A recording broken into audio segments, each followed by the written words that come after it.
प्रभु तेरी वाणी जीवन की रोटी, नैनों की ज्योति अंधेरा मिटाती।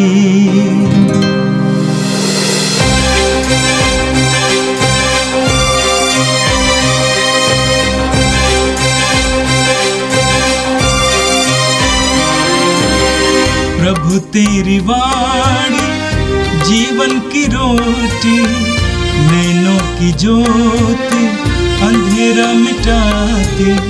प्रभु तेरी वाणी जीवन की रोटी, नैनों की ज्योति अंधेरा मिटाती। वाणी वाणी वाणी वाणी वाणी पवित्र है, शाश्वत है, जीवन का मन्ना है। 25 फरवरी बुधवार। पहला पाठ नबी योनस का ग्रंथ, अध्याय 3, पद संख्याएं 1 से 10 तक। प्रभु की वाणी योनस को दूसरी बार यह कहते हुए सुनाई पड़ी, उठो, महानगर निनवे जाकर वहाँ के लोगों को उपदेश दो, जैसा कि मैंने तुम्हें बताया है। इस पर योनस उठ खड़ा हुआ और प्रभु के आज्ञानुसार निनवे चला गया। निनवे एक बहुत बड़ा शहर था।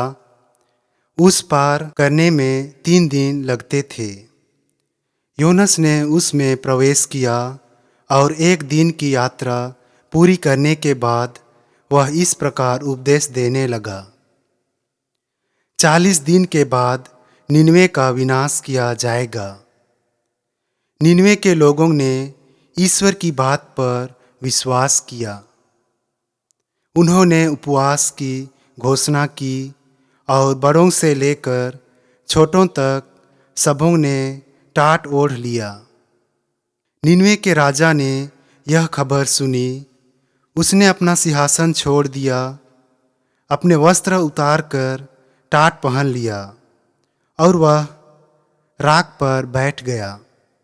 इसके बाद उसने निनवे में यह आदेश घोषित किया, यह राजा तथा उसके सामंतों का आदेश है, चाहे मनुष्य हो या पशु, गाय बैल हो या भेड़ बकरी, कोई भी ना तो खाएगा, ना चरेगा और ना पानी पिएगा। सभी व्यक्ति टाट ओढ़कर पूरी शक्ति से ईश्वर की दुहाई देंगे। सभी अपना कुमार्ग तथा अपने हाथों से होने वाले हिंसात्मक कार्य छोड़ दे।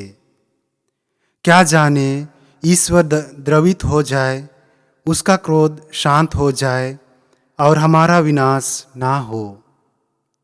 ईश्वर ने देखा कि वे क्या कर रहे हैं और किस प्रकार उन्होंने कुमार्ग छोड़ दिया है, तो वह द्रवित हो गया और उसने जिस विपत्ति की धमकी दी थी उसे उन पर नहीं आने दिया।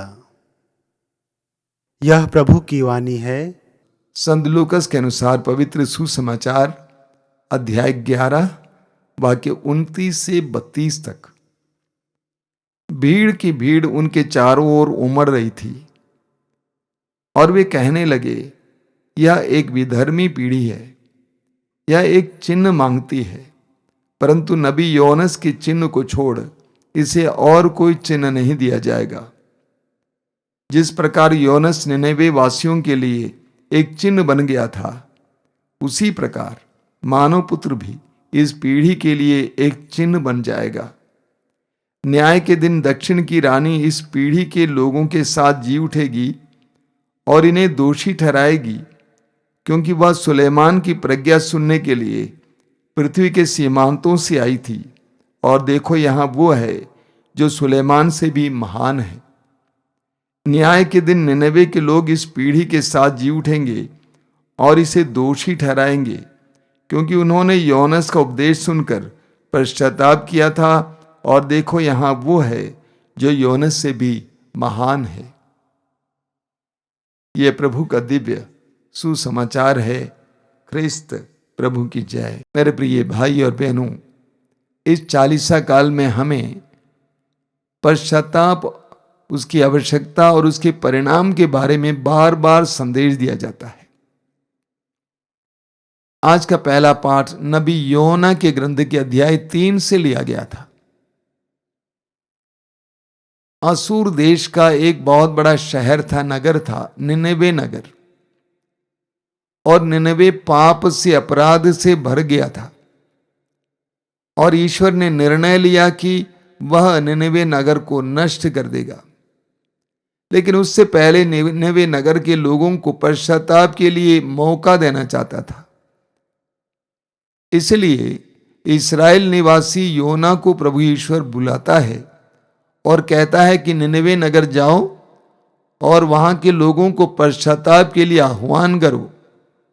उन्हें बता दो 40 दिन के बाद अन्यथा ईश्वर इस नगर को नष्ट करने वाला है। लेकिन योना नबी प्रभु ईश्वर की आज्ञा का उल्लंघन करता है और विपरीत दिशा में जा रहे पानी के जहाज में जाके बैठ जाता है। योना ईश्वर की आज्ञा का पालन इसलिए नहीं करना चाहता था क्योंकि असूर देश इस्राएल का दुश्मन देश था और इसीलिए योना ने सोचा अगर असूर का एक नगर नष्ट हो जाए तो मेरा क्या होगा। दूसरी बात, योना जानता था कि ईश्वर करुणामय ईश्वर है। यह भी संभव है कि ईश्वर अपना मन बदल दें और लोगों को क्षमा कर दें। इसीलिए योना नबी विपरीत दिशा में जा रहे पानी के जहाज में जाकर बैठ जाता है। जहाज चल पड़ता है। समुद्र में इस कदर हवा आती है, तूफान आता है कि मल्लाह जहाज को संभाल नहीं पाए। उन्होंने सोचा किसी न किसी ईश्वरीय प्रकोप का ही ये संकेत है और इसीलिए उन्होंने चिट डाल कर देखने का प्रयास किया कि इसके लिए कौन जिम्मेदार है और योना का नाम निकला। उन्होंने योना से सवाल किया। योना ने सारी बातें बता दी और योना के कहने पर मल्लाहों ने योना को समुद्र में फेंक दिया। लेकिन ईश्वर की योजना के अनुसार एक बहुत बड़े मत्स्य ने योना को निगल लिया और योना उस मत्स्य के पेट में 3 दिन तक रहा। अंत में मत्स्य ले जाकर निनेवे नगर के तट पर योना को उगल देता है। इस तरह योना निनेवे के तट पर पहुंच जाता है। वहां से आज का पवित्र वचन आपने सुना। प्रभु की वाणी योना को दूसरी बार यह कहते हुए सुनाई पड़ी, उठो महानगर निनेवे जाकर वहां के लोगों को उपदेश दो जैसा कि मैंने तुम्हें बताया है। इस पर योना उठ खड़ा हुआ और प्रभु की आज्ञानुसार निनेवे चला गया। निनेवे एक बहुत बड़ा शहर था। योना ने उसमें प्रवेश किया और 1 दिन की यात्रा पूरी करने के बाद वह इस प्रकार उपदेश देने लगा, 40 दिन के बाद निनेवे का विनाश किया जाएगा। योना ने निनेवे के लोगों को ईश्वर का वचन सुनाया। उसका नतीजा क्या था आगे हम देखेंगे। पवित्र वचन का नतीजा क्या है। इस्यास नबी के ग्रंथ के अध्याय 55 उसके वाक्य 11 में हम पढ़ते हैं, प्रभु कहते हैं कि मेरी वाणी बिना अपना उद्देश्य पूरा किए मेरे पास नहीं लौटेगी। ईश्वर की वाणी, ईश्वर के वचन का उद्देश्य क्या है? पुनर्निर्माण, नवीकरण, रिक्रिएशन। उत्पत्ति ग्रंथ में हम पढ़ते हैं कि ईश्वर ने शब्द मात्र से सारी सृष्टि की रचना की। वही ईश्वर अपने शब्द के द्वारा सारी सृष्टि को पुनः नवीकृत करना चाहता है। पवित्र वचन में बार बार इसके बारे में बताता है और पवित्र वचन के द्वारा लोगों में विश्वास आता है। वचन में आपने सुना कि निनेवे के लोगों ने क्या किया। निनेवे के लोगों ने ईश्वर की बात पर विश्वास किया। उन्होंने पश्चाताप की घोषणा की और बड़ों से लेकर छोटों तक सब ने टाट ओढ़ लिया। निनेवे के राजा ने यह खबर सुनी। उसने अपना सिंहासन छोड़ दिया, अपने वस्त्र उतार दिया और टाट पहन लिया, राख पर बैठ गया। इसके बाद उसने घोषणा की, चाहे मनुष्य हो या पशु, गाय बैल हो या भेड़ बकरी, कोई भी न तो खाएगा, न चरेगा और न पानी पिएगा। सभी व्यक्ति टाट ओढ़कर पूरी शक्ति से ईश्वर की दुहाई देंगे। सभी अपना कुमार्ग तथा अपने हाथों से होने वाले हिंसात्मक कार्य छोड़ दें। पवित्र वचन सुनाया गया, नतीजा क्या है? लोगों ने विश्वास किया। रोमियों के पत्र के अध्याय 10 वाक्य 17 में संत पौलुस कहते हैं, सुनने से विश्वास उत्पन्न होता है और सुनाया जाता है यीशु मसीह का वचन, ईश्वर का वचन। ईश्वर का वचन सुनने से लोगों में विश्वास उत्पन्न होता है। निनवे के लोगों ने योना के द्वारा ईश्वर का वचन सुना। लोगों ने यह नहीं कहा कि ये पागल है, क्या ईश्वर कभी ऐसा कर सकता है? और लोगों ने उसका तिरस्कार नहीं किया, बल्कि लोगों ने योना पर विश्वास किया। वो कृपा का समय था। हालांकि वचन में हम पढ़ेंगे, निनवे के लोग पापी थे, पापमय अवस्था में थे, लेकिन ईश्वर ने उनको कृपा का एक क्षण दिया। जिस तरह उड़ाव पुत्र के दृष्टांत में हम पढ़ेंगे कि उड़ाव पुत्र परदेश में था, जब वो तंगी में आया तो वो होश में आया। वो कृपा का क्षण था और उस कृपा के क्षण में लोगों ने अपने हृदयों को ईश्वर के वचन के लिए खोला। उनमें विश्वास आया और जहां विश्वास आता है वहां पर चमत्कार होता है। यूहन्ना अध्याय 11 वाक्य 40, यदि तुम विश्वास करोगे तो तुम परमेश्वर की महिमा देखोगे। निनवे के लोगों ने विश्वास किया। अगला क्या है? आज्ञा का पालन किया। प्रभु ईश्वर ने कहा पश्चाताप करो, लोगों ने पश्चाताप किया। नतीजा बहुत सुंदर है। 3 बातें। पहला है ईश्वर की वाणी को सुनना, दूसरा है ईश्वर की वाणी पर विश्वास करना, तीसरा है ईश्वर की आज्ञा का पालन करना। ये बहुत ही महत्वपूर्ण बात है। केवल धार्मिक क्रिया कार्यों को करना काफी नहीं है, बल्कि प्रभु की वाणी को विश्वास पूर्वक सुनना और प्रभु के आदेश का पालन करना। निनवे के लोगों ने यही किया। नतीजा बहुत ही चमत्कारी नतीजा है। जो विपत्ति ईश्वर वहां भेजने वाला था, उस विपत्ति को ईश्वर ने भेजा नहीं। मेरे प्रिय भाई और बहनों, जब हम प्रभु के वचनों को विश्वासपूर्ण ढंग से सुनते हैं और उन पर विश्वास करते हैं, उनका पालन करते हैं, हमारे जीवन में भी वही होगा जो निनवे के लोगों के जीवन में हुआ था। मान लीजिए निनवे के लोगों ने योना के द्वारा ईश्वर की वाणी को नहीं सुना, तो क्या होता? उनका विनाश हो जाता। यही तो हो रहा है। ईश्वर ने योना के द्वारा उनको वचन सुनाया, उन्होंने उन वचनों पर विश्वास किया, आदेश का पालन किया, वे बच गए। मेरे प्रिय भाई और बहनों, हमारे जीवन में भी प्रभु अपने पवित्र वचनों को किसी न किसी के द्वारा भेजता है। जब हम प्रभु के वचनों को ध्यान पूर्वक सुनते हैं, उस पर मनन करते हैं, उस पर विश्वास करते हैं, उसके अनुसार कार्य करने लगते हैं, हमारे जीवन में चमत्कार पर चमत्कार होंगे। और आज का सुसमाचार संत लूकस के सुसमाचार के अध्याय 11 से लिया गया था। पाठ में आपने सुना, भीड़ की भीड़ उनके चारों ओर उमड़ रही थी और वे कहने लगे, यह एक विधर्मी पीढ़ी है, यह एक चिन्ह मांगती है, परंतु नबी योनस की चिन्ह छोड़ इसे और कोई चिन्ह नहीं दिया जाएगा। प्रभु यीशु इस संसार में ईश्वर का वचन सुनाने आए थे। वे स्वयं मत्ती के सुसमाचार के अध्याय 13 में कहते हैं कि वे ईश्वर के वचन रूपी बीज को बोने आए हैं और यीशु अपने वचनों के द्वारा और अपने कार्यों के द्वारा ईश्वर के राज्य के रहस्यों की घोषणा की। सैकड़ों लोगों ने यीशु के वचनों पर विश्वास किया और उन्होंने उसका परिणाम भी देखा।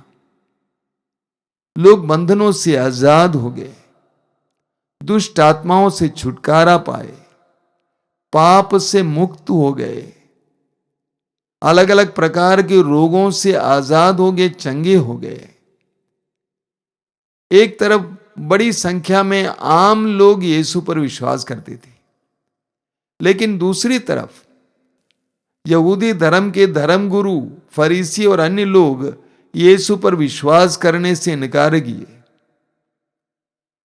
वे यीशु के वचनों को सुनना नहीं चाहते थे।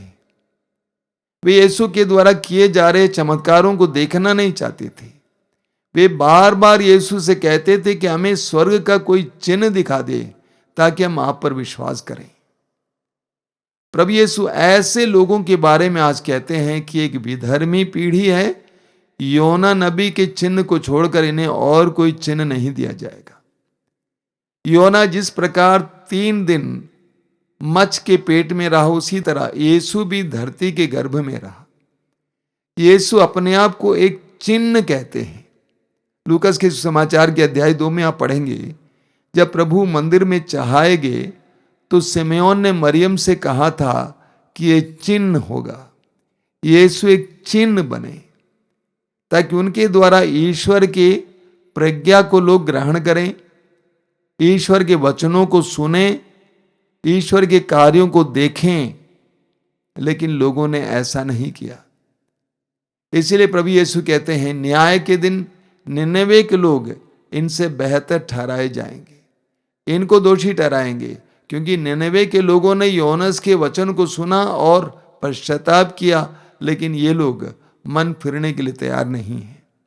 एक दूसरा उदाहरण भी प्रभु देते हैं।